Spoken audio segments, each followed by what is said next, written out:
Burmese in Thailand take to the streets in support of the country's democratic unity government.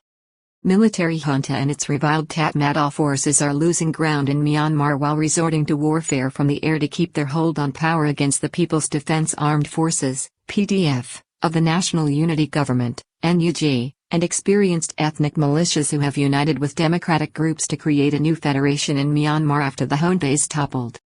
Protests in Bangkok against the Myanmar military junta in the country this week were vociferous but also tinged with optimism, with a growing confidence that the democratic government in the country is gaining ground in its protracted struggle and civil war against the military junta, which reigns from the country's eerie artificial capital Naypyidaw, and which is reviled by the vast majority of the populace, many of whom have taken up arms against the deeply unpopular regime.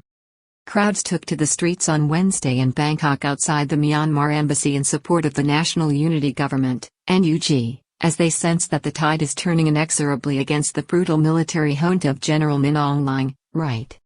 Supporters of Myanmar's Democratic National Unity Government, NUG, took to the streets of Bangkok on Wednesday to protest on the anniversary of the 2021 coup which ousted the government of Aung San Suu Kyi. The crowd, many of whom are Myanmar nationals living and working in Thailand, called on the Thai government, a key player in the region's relationship with the military junta in Naypyidaw, to support the democratic forces in a struggle within the kingdom's western neighbor, which has already developed into a civil war. Union representing Burmese workers organized this week's optimistic demonstration in support of Myanmar's democratic government as it progresses. On Wednesday, the protest outside the Embassy of Myanmar in Bangkok saw up to 500 people aligned with a union called Bright Future, which represents Burmese workers in Thailand, making their voice heard by the reviled military in Myanmar, the Tatmadaw and the Thai government. The protest was addressed by Mr. Suraj Kiri of Bright Future, who said the event was about voicing opposition to the illegal regime which usurped the power of the legitimate government in Myanmar on the 1st of February 2021. We are here today because we want the Thai people to support us, and at the same time we want the Thai government to support us and the National Unity Government, not the military government, Mr. Suraj told supporters. The union leader particularly urged the Thai public to inform themselves about what is happening in Myanmar and show their support and solidarity with the democratic forces fighting there against a brutal military dictatorship. Reviled Tatmadaw forces have committed human rights abuses, including the massacre of civilians since the illegal seizure of power or coup d'état in 2021. Young Burmese workers such as Mr. Momyo Zaza said the gathering was a chance to show their determination to defeat the forces of oppression in their home country. He drew attention to the murderous track record of the Tatmadaw in Myanmar, which has been at the center of countless massacres and documented atrocities against unarmed civilians since the seizure of power 2 years ago. The military junta now finds itself fighting a mobilized population which backs the democratic government, having formed its own defense force, the People's Defense Armed Forces, PDF, to fight for the liberation of the country and the restoration of democratic rule. The National Unity Government, NUG, has allied with ethnic militias and promises, after the military junta is overthrown, to work towards a new federated state in Myanmar with respect for all groups based on democracy, reconciliation and human rights principles. Regime in power in Burma has links to business and criminal interests in Thailand exposed after the arrest of tycoon Dr. Thun Min Lot in September 2022. The crowd heard calls for a boycott of Myanmar and its military rulers who have been shown to have illicit ties with criminal activities in Thailand. In September last year, the Royal Thai Police arrested a Myanmar tycoon and key player in a conglomerate in the country with indirect links to the military ruler General Min Aung Hlaing in a drug trafficking swoop.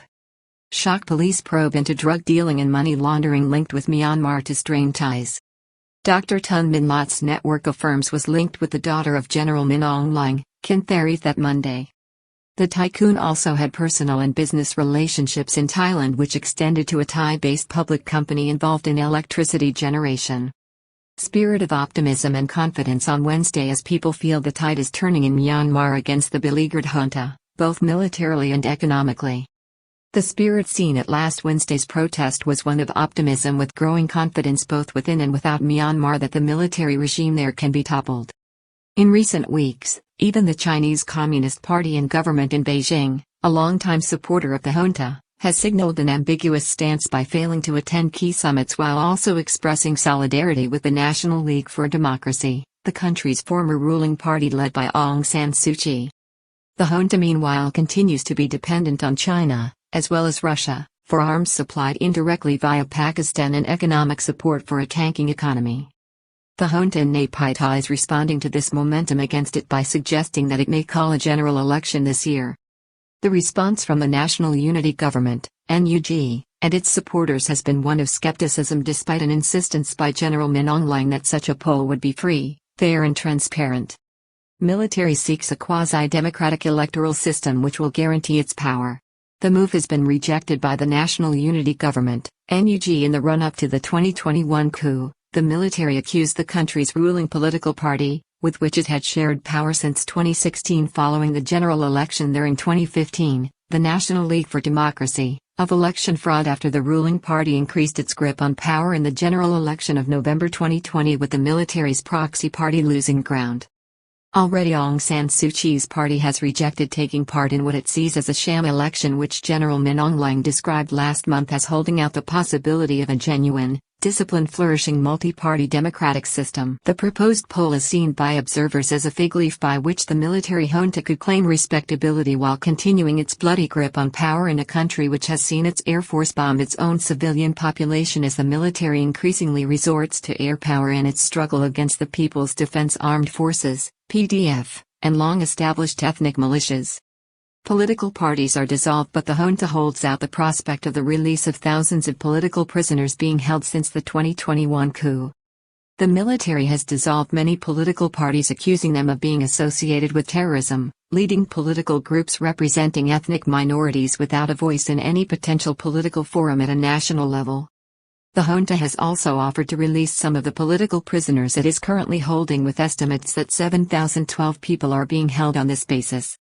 The regime in Naypyidaw has been checked by strong resistance from within the ASEAN community of Southeast Asian nations led by Indonesia, which has seen it excluded from key meetings and summits, a first for the organization which had, up to this, maintained a policy of realpolitik and non-interference in the internal affairs of its members.